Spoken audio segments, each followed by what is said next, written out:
Dear community, ito po ay isang pakiusap. Hindi lahat pero kadalasan ng batang may autism, ADHD or Down syndrome ay kulang or may problema sa social interaction. Hindi sila sanay makakita ng maraming tao. Hindi sila sanay makisalamuha sa mga kapwa nila bata.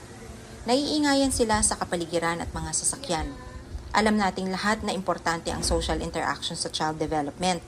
Dito sila simulang natututo ng maraming bagay at pwede ring dito sila magkaroon ng tunay na kaibigan.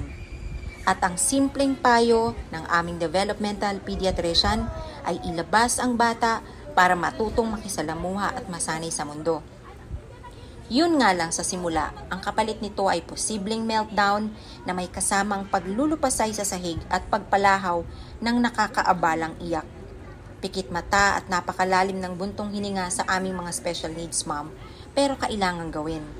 Kung isa ka sa mga nakawitness ng ganito, pwedeng mag-offer ng support, pwede ring hindi. Normal na magulat, normal na mapatingin at ma-curious.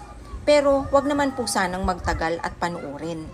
Kung isa ka sa mga taong naabala namin, pasensya ka na, kailangan mag-practice ng anak ko.